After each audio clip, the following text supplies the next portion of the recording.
we are certainly going to work further to use automation and AI when we go into process development. And so a number of the AI modeling and omics modeling that we're working on today should actually bring us speed from what we consider benchtop into future large scale and scale ups into bioproduction. So I think as the industry goes forward, we're going to continue to look at intensified processes. Certainly everybody's going to look at, increasing their productivity. They're looking at those higher level of titers, which is going to drive a need for increased ability from a downstream perspective to be able to address the higher titers that are coming from that. I definitely see AI on the horizon, how that incorporates within our company. I mean, it can go a bunch of different, ways, even as starting small as the Amber, using AI on all the, data we've generated from different screens, cell lines, media, formulation, just using that, honing in on those, formulations and outcomes. I think that can definitely shape how we, do screenings as early on as PD work and even as far as going to large scale manufacturing. I'm really hoping that as different kinds of companies who are doing T-cell engaging type of work, targeted patients where you're not needing a lot of volume, that more manufacturers are going to be available to provide small scale opportunities, and hoping that all of the availability of the equipment that we use will actually have better transferability, so that we're getting really accurate data from the start of cell line development all the way through manufacturing.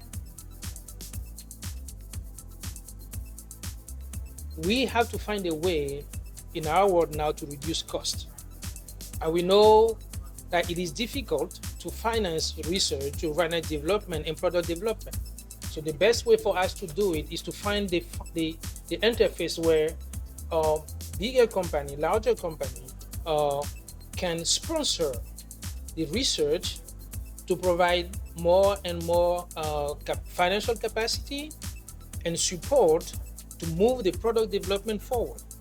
Knowing what, quality and what raw materials have a significant impact on the manufacturing process. A lot of times in PD, you might not think about those things. You just want to, okay, we reached the high titer, we got good protein quality, but then how does that transfer into the manufacturing suite? Will they have trouble, along the way? So maybe starting early, doing things like that as far as, partnering with manufacturing to understand their capabilities and how we can incorporate those in product development. And really making sure that our partnerships for the equipment and the availability of materials, making sure there's a lot of accessibility to readily available media components, especially for downstream parts of our business, where we're talking about from harvest, clarification, all the way through our downstream partners, making sure that they have the availability of different buffers. So really it's just access to materials that are GMP quality that can just enhance our manufacturing setup ahead and advanced, and making sure that those partnerships are strong. Partnerships with sensor offerings, sensor companies, to allow them the control. A lot of customers are really leaning into capacitance probes of various different technologies. But everybody's using it for information only. And not a lot of people are actually, turning over the keys of, the car and letting that drive. That is probably where we're going to end up going. Everybody wants to reduce their footprint. It's as far as, we talked about our BPC bags, as far as the Biotitan, even, like media, screening things at a smaller scale. We used to do things such as shaker flask and scale up to, benchtop bioreactor, but now we're even reducing that footprint, going from a 15 mil, amber. So I think every company at some point will want to do that. I think one of the implications that we're really looking for in the bioprocessing space is around AI and automation and PAT.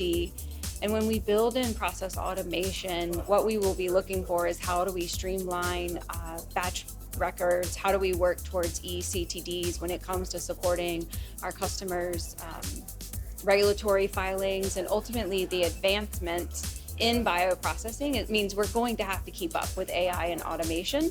We're also going to need to be ready as regulations change towards what some of the changes that we saw in combination products over 15 years ago that have impacted the mAb space, and how are we going to leverage the automation that we've seen in some of the scalability of those products and in that space going forward. So number one, it's to have a plan, and number two, it's to be ready.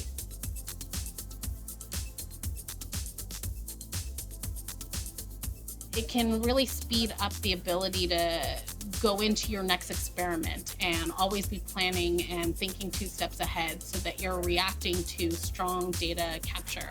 Given the trend in sensor capability and a desire for continued, control and repeatability, you have to assume that someone is going to apply AI to those things and want AI to do some sort of on-the-fly adjustment within controlled parameters, I would think, in the early term.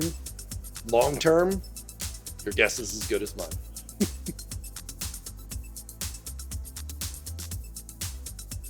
Yeah, so I think when you have an event like we had today, it's always great to be able to bring everybody together, and you get a great sharing of knowledge. Everybody's doing something a little bit different in their labs. They're working on through different challenges and problems, and this is an opportunity for everyone to come together, talk about what they're doing, share ideas, share knowledge that they may have, and that can be beneficial for everybody in the long run.